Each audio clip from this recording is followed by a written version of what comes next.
Down mystery lane আপনাকে স্বাগত জানায়। ভিন্ন স্বাদের রহস্য গল্প পেতে লাইক, শেয়ার এবং সাবস্ক্রাইব করুন আমাদের official YouTube channel down mystery lane. আজ আপনারা শুনবেন তাপস ঘোষের লেখা সন 2096।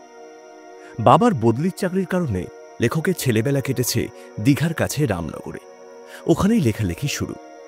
পরে জন্মস্থান বসিরহাটে ফিরে আসেন। বাণিজ্যের স্নাতক তাপস ঘোষের বেশ কয়েকটি বই প্রকাশ পেয়েছে। তার সম্পাদনায় মোলাটের রহস্য পাঠক মহলে বেশ সাড়া জাগিয়েছে। ওনার লেখা নাটক FM চ্যানেলে সম্প্রচারিত হয়েছে। বেশ কিছু গল্প বিভিন্ন ইউটিউব চ্যানেলে পাঠ করা হয়েছে। ওনার লেখা গল্প, কবিতা বিভিন্ন বাণিজ্যিক পত্রিকায় প্রকাশ পেয়েছে। পশ্চিমবাংলার বিভিন্ন লিটল ম্যাগাজিনে নিয়মিত লেখা স্থান পায় তার লেখা উপন্যাস রূপনগরের রূপকথা ও কাব্যগ্রন্থ ভালোবাসার সহজ পাঠ ও 10 কবির কবিতা। লেখক তাপস ঘোষকে আন্তরিক ধন্যবাদ জানায় আমাদের এই প্রচেষ্টায় পাশে থাকার জন্য। আজকের গল্প পাঠে তাপস ও মনতোষ, সম্পাদনা তমাল, পোস্টার ডিজাইন ও সামগ্রিক পরিচালনা মনতোষ। শুরু হচ্ছে আজকের গল্প তাপস ঘোষের লেখা সন 2096।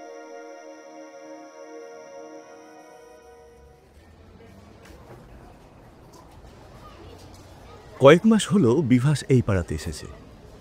পরিচিত মানুষ বলতে কেউ নেই। বিভাস পরিচিতি করতেও চায় না।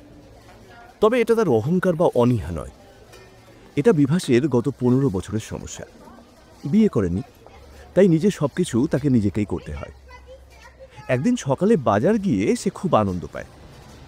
যদিও বাজার বাড়িতেও আসতে পারত, তবু এই বাজারের ছলে একটু প্রাকৃতিক আবহাওয়ায় নিজেকে তরতাজা করা ছাড়া আর কিছুই না। বহুদিন পর বিভাসের মনটা একটু যেন উৎফুল্ল হলো। মুক্তির স্বাদ পেল সে। আসল ব্যাপারটা হলো, বাজারে মিস্টার সুদেব শীলের সঙ্গে তার ধাক্কা লাগে। সুদেব যে বিভাসের গুরু। বিভাসই প্রথম বলে, স্যার স্যার আপনি? কতদিন পরে দেখা হলো। কেমন আছেন স্যার? আপনি আমাকে চিনতে পারছেন তো? আমি বিভাস, সেই মোটর বাইক। আরে দাঁড়াও দাঁড়াও, এত প্রশ্ন একসাথে করলে কোনটার উত্তর আগে দিই বলো তো? এক এক করে দিই? আরে তোমাকে চিনতে পারবো না, এটা তো হতেই পারে না। তুমি যে আমার সব থেকে প্রিয় ছাত্র। কিন্তু বিভাস, তুমি এখানে? তোমার বাড়ি তো... আমার এখন তিনকুলে কেউ নেই স্যার। মা বাবা গত হয়েছে, তাই আগের ঠিকানা পাল্টে ফেলেছি। কেন বিভাস? বেশ ভালোই ছিল তো তোমার প্রিভিয়াস অ্যাড্রেস। তা ঠিক, কিন্তু সে তো আমাকে মরণ যন্ত্রণা দিচ্ছিল। তাই তো সব বিক্রি করে এই এই অচেনা জায়গাতে মাথা গুঁজেছি। মরণ যন্ত্রণা? সেটা কেন? ভুরু কুঁচকে সুদেব বলে। বিভাস ভেঙে পড়ে। ধীরে ধীরে বলে, আপনি তো জানেন স্যার, আপনার কাছে গবেষণার কাজে যোগ দেওয়ার মাস 3 পর আমার মোটর বাইক অ্যাক্সিডেন্ট হয়। চিন্তিত সুদেব বলে, হ্যাঁ সেটা তো জানি, কিন্তু সুস্থ হওয়ার পর তুমি গবেষণার কাজ করতে পারলে না। মাথাটা উপর থেকে নিচে নাড়িয়ে বিভাস বলে, ঠিক তাই। ডাক্তার বললেন আমার ব্রেনে চাপ দেওয়া যাবে না। ব্রেনে চাপ পড়লেই আমার মৃত্যু পর্যন্ত হতে পারে। তাছাড়া আমি পুরনো অনেক স্মৃতি ভুলে গিয়েছি স্যার। চেনা মানুষের ভিড়ে আমার মাথা যন্ত্রণা হতো। তাদের অকারণ আলাপ, গায়ে পড়ে সহানুভূতি দেখানো আমার আমার মনের উপর প্রেশার ফেলতো। আর তার থেকে মাথাতে এত যন্ত্রণা হতো যে তখন মনে হতো আমি আর বাঁচব না। তাই অচেনা জায়গায় চলে এসেছি। এখানে আমাকে কেউ বিরক্ত করবে না। তুমি একটা কাজ করো, আজ আমার কাছে এসো, দেখবে চলো তোমার স্বপ্ন কীভাবে বেঁচে আছে। তার মানে আমাকে ছাড়া আপনার গবেষণার কাজ বেশ ভালোই হয়েছে। একটু অবাক হয়ে বিভাস বলে। ডান হাতটা একটু উপর থেকে নিচে নাড়িয়ে সুদেব বলে, একটু ধৈর্য ধরো, সবই আস্তে আস্তে জানতে পারবে। তবে তোমাকে নিরাশ হতে হবে না। এরপর দুজনে হাঁটতে হাঁটতে বাজারের বাইরে এলো। তারপর মিনিট 20 টোটোতে যাওয়ার পর এক জায়গায় উপস্থিত হয়। টোটো সুদেব নিজেই চালালো। এরই মাঝে কৌতূহলী বিভাস জিজ্ঞাসা করে, স্যার, আপনি টোটো কিনেছেন? কিনবো কেন হে, বানিয়েছি। এর হরেক রকম ব্যবহার। টোটোর হরেক রকম ব্যবহার কেমন স্যার? যেমন ধরো, একে যদি বড় গাড়ি ধাক্কা মারে তবে এটা নিরাপদ দূরত্বে সরে যাবে, ভেঙে কিন্তু যাবে না। বাহ, বেশ ইন্টারেস্টিং তো। আরও আছে, আরও আছে। এই টোটোর মধ্যে বসলে তুমি নিরাপদ। যেমন এর ম্যাগনেটিক ফিল্ড তোমাকে গুলির হাত থেকে রক্ষা করবে। তাছাড়া এটা ফায়ার প্রুফ। মুগ্ধ বিভাস সবই শুনছিল। তার চোখে আর কিছু নয়, ঘুরছিল সেই রাক্ষসের দুর্ঘটনার সময়টা। ওই সময়টা তো তার জীবনের সব কিছু কেড়ে নিয়েছে। এই সব কিছুর অংশীদার সে হতে পারত, কিন্তু এই পঙ্গু মাথাটাকে নিয়ে আর কোনো কাজই সে ভালো করে করতে পারে না। চোখ ভরা জল নিয়ে সে টোটো থেকে নামল। বিভাসের চোখের জল সুদেবের চোখ এড়িয়ে যায়নি। সে বলল, দুঃখ পেও না বিভাস, সবার সব কিছু পাওয়া হয় না। তোমার অভাব আমিও অনুভব করেছি, প্রতিটি পলে, প্রতিটি ক্ষণে। তুমি থাকলে লক্ষ্যে পৌঁছাতে এতগুলো বছর লাগতো না। জানো, এই অদ্ভুত আবিষ্কারের কী নাম রেখেছি? বিভাস। হ্যাঁ হ্যাঁ, বিভাস। বিভাসের চোখের জল আর বাঁধ মারল না, কিন্তু পরক্ষণেই ওর নাক শক্ত হলো। মাথার উপর ছোট বড় নানান সব পাখি কোত্থেকে এসে ভয়ানকভাবে উঠছে। বিভাস বেশ ভয় পেয়ে গেল। সে তার স্যারের হাত ধরে ফেলে। ভয় পেও না বিভাস, ওরা কিছুই করবে না। ওরা সবাই আমার পোষা।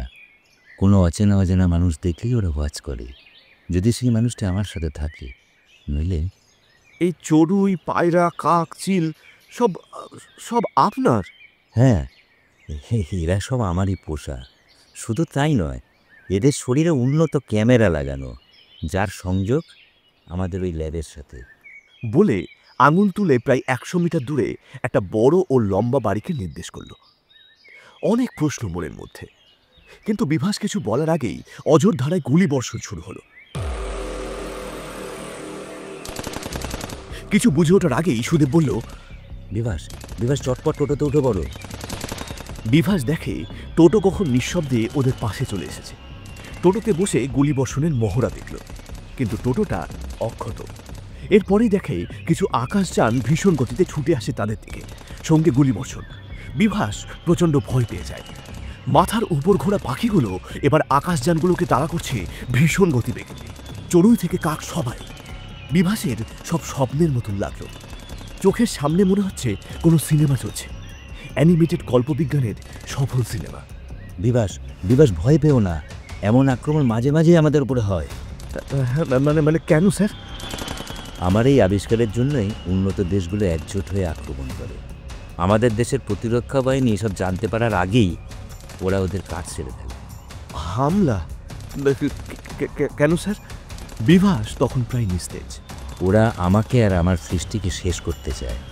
তার কারণ কি জানো? আমাদের আবিষ্কার ওদের কাছে বিক্রি করতে চায়নি, তাই ওরা আমাকে কিনতে পারেনি, তাই সব ধ্বংস করতে চায়। তখনই দেখলো খুব কাছে এসে যাওয়া একটা আকাশযানের ভিতর একটা চড়ুই ঢুকে গেল, আর তৎক্ষণাৎ বিস্ফোরণ।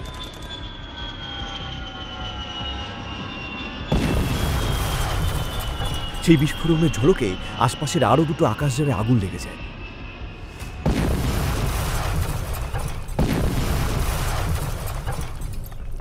নিমেষে তাদের মাথার উপর আকাশযান মুক্ত হয়। সমস্ত ঘটনায় বিভাস কেমন ভ্যাবাচাকা খেয়ে যায়। তার মাথার ভিতর অসহ্য যন্ত্রণা শুরু হয়। বিভাস জ্ঞান হারায়।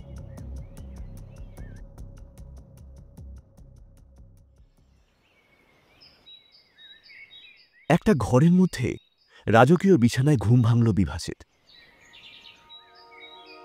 ঘুম ভাঙাই বটে, তার মাথায় এখনো ঘুরছে ছোট্ট চড়ুই কি করে এত বড় বিস্ফোরণ ঘটায়। চোখ খুলে কাউকে সে আশেপাশে দেখে না। তার মনে পড়ে তার অসহ্য মাথা যন্ত্রণা করছিল। তারপর আর কিছুই মনে করতে পারল না। কিন্তু স্যার, স্যার কোথায়? চারিদিকে একবার দৃষ্টি ঘুরিয়ে নেয়। এমন সময় তার মাথার কাছ থেকে একটা প্রশ্ন এলো। বিভাস, এখন আর মাথা যন্ত্রণা করছে না তো? চকিতে উঠে বিছানায় বসে পড়ে বিভাস। পিছন ফিরে তাকিয়ে তার স্যারকে দেখে। বলে, না স্যার, আর কোনো মাথা ব্যথা বা যন্ত্রণা নেই। এখন বেশ হালকা লাগছে। বেশ বেশ, তবে এবার আমার সাথে চলো। কিন্তু স্যার, আমার একটা প্রশ্ন ছিল। চলতে গিয়ে দাঁড়িয়ে যায় সুদেব, পিছন ঘুরে বলে, কি প্রশ্ন বলো। আচ্ছা স্যার, একটা ছোট্ট পাখির এত বড় ক্ষমতা কি করে হয়? আমি তো কোনো হিসাব মেলাতে পারছি না। ও, এই প্রশ্ন? যেন বেশ স্বস্তি পেল সুদেব। তারপর বলল, ওরা কেউ আসল পাখি নয়। তবে? বিভাস খুব অবাক হয়ে প্রশ্ন করে। ওরা সবাই রোবট। কি বলছেন স্যার? সবাই? কথা শেষ হবার আগেই সুদেব বলে, হ্যাঁ, রোবট। এবার চলো। বলেই সুদেব হাঁটতে শুরু করে, পিছনে বিভাস। ওই ঘর থেকে বেরিয়ে একটা লম্বা টেরেসের ভেতর দিয়ে চলেছে। কিন্তু বিভাসের মাথার ভিতরে হাজার প্রশ্ন। তার মনের কথা পড়ে নিয়ে সুদেব জানতে চায়, কি ভাবছো বিভাস? এই প্রোটেকশন, এইসব রোবট, টোটো গাড়ি, এই সব কিছু মাত্র 15 বছর কি করে সম্ভব তাই ভাবছো তো? বিভাস ভাবে কেমন করে তার স্যার তার প্রত্যেকটা মনের প্রশ্ন পড়ে ফেলছেন। তাই হকচকিয়ে গিয়ে সে বলে, মানে হ্যাঁ স্যার, ঠিক অঙ্ক মেলাতে পারছি না। এবার সব প্রশ্নের উত্তর তুমি পেয়ে যাবে। তোমার মাথায় আর অসুবিধা হচ্ছে না তো? না স্যার, মাথার মধ্যে চিন্তাটা খেলা করছে, কিন্তু কোনো রকম কমপ্লিকেশনস অনুভব করছি না। এবার থেকে কোনোদিন তোমার কোনো রকম অসুবিধা হবে না। আচ্ছা বিভাস, তোমার জ্ঞান ফিরেছে ঠিকই, কিন্তু কতদিন পর সেটা কি জানো? কতদিন মানে? আমি তো আজ সকালেই। আজ নয়, 22 দিন আগের সকালে তুমি জ্ঞান হারিয়েছিলে। তোমার মাথায় স্যার একটা মাইক্রোচিপ লাগিয়ে দিয়েছেন। চিপটি তোমার ব্রেনকে হালকা রাখবে, সমস্ত প্রেশার নেবে, ব্রেনে আর কোনো চাপ থাকবে না। এর ফলে তোমার মাথায় আর কোনো প্রবলেম হবে না। স্যার? স্যার মানে আপনার উপরেও স্যার আছেন? অবাক বিভাসের এই প্রশ্নের সাথে সাথেই ওরা দুজনে একটা ঘরের মধ্যে ঢুকে পড়ল। ওখানে ঢুকেই বিভাস বুঝল ল্যাবে ঢুকেছে। বহু যন্ত্রপাতির মাঝখানে কিছু মানুষও দাঁড়িয়ে আছে। তারা এগিয়ে এসে বিভাসকে গুড মর্নিং বলে গেল। Good morning. Good morning. Good morning. Good morning. Good morning. এরপর সুদেব বলে, বিভাস, দেখো, ইনি আমাদের স্যার। বিভাসের অবাক হওয়ার আর শেষ নেই। সে বাক্যহারা হয়ে পড়ে। তার সামনে যে ভদ্রলোক বসে আছেন তিনি আর কেউ নন, স্বয়ং মিস্টার সুদেব শীল।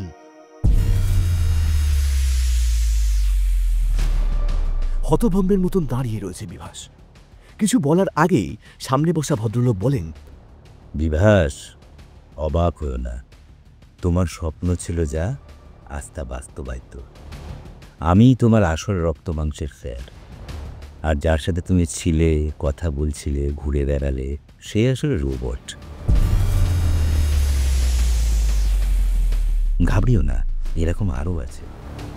পায়ে হাত দিয়ে বিভাস প্রণাম করে আর বলে, এবার আমার কাছে সব জলের মতন পরিষ্কার স্যার। কি করে এত তাড়াতাড়ি উন্নতি করা হয়েছে আমি বুঝতে পেরেছি। একটা রোবট বানাতে একটু বেশি সময় লেগেছিল, কিন্তু তারপর দুজনে মিলে তৈরি করলেন এই বিশাল সাম্রাজ্য। তাই তো স্যার? ঠিক তাই। কিন্তু স্যার, আমাদের দেশ কেন এই সুরক্ষা ব্যবস্থা নিচ্ছে না? একটা গবেষণার জন্য খরচ করা আর গোটা দেশের সুরক্ষার জন্য খরচ করা এক ব্যাপার নয়। আমাদের দেশ গরিব, এত খরচ করবে কী করে? তবে এবার এই 2096-তে ভারত সম্পূর্ণ সুরক্ষা পাবে। আমাদের মাননীয় প্রধানমন্ত্রীর সাথে এই রকমই কথা হয়েছে। যা বাবা, দেশের মানুষ তবে এবার থেকে নিশ্চিন্তে ঘুমোতে পারবে। আপনি আমাকে আগের মতন করে দিলেন স্যার, কিন্তু আর কোনো কাজ তো। ধুর বোকা, কাজের কি শেষ আছে? তাহলে স্যার এখন কি করণীয়? এবার মহাকাশে থাকার ব্যবস্থা করতে হবে। মানে? পৃথিবীর জনসংখ্যা কত? প্রায় 3.5 কোটি। পৃথিবী তো বসবাসের অযোগ্য হয়ে পড়েছে, আর জায়গাই নেই। ঠিক তাই। কিন্তু এমন কোনো গ্রহ বা উপগ্রহ পাওয়া যায়নি যেখানে মানুষ থাকতে পারে। তাই ভেবেছি মহাকাশেই মানুষের বাসস্থান বানাতে হবে। তাই আর সেটা 10 বছরের মধ্যে। 2108-এর ফুটবল বিশ্বকাপ যেন মহাকাশেই হতে পারে, বুঝলে?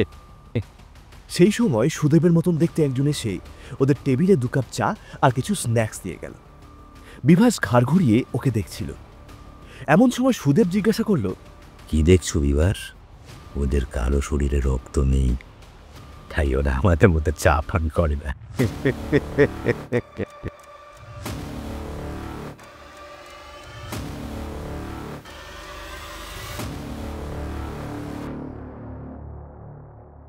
এতক্ষণ আপনারা শুনলেন তাপস ঘোষের লেখা সন 2096। আজকের গল্প পাঠে ছিল তাপস ও মনতোষ, সম্পাদনা তমাল, পোস্টার ডিজাইন ও সামগ্রিক পরিচালনা মনতোষ। যদি গল্পটি আপনাদের ভালো লেগে থাকে তাহলে অবশ্যই লাইক করবেন, শেয়ার করবেন এবং কমেন্টের মাধ্যমে আপনার মূল্যবান মতামত জানাবেন। ও ভালো কথা, এখনও যদি সাবস্ক্রাইব না করে থাকেন তাহলে অবশ্যই সাবস্ক্রাইব করুন আমাদের official YouTube channel down mystery lane.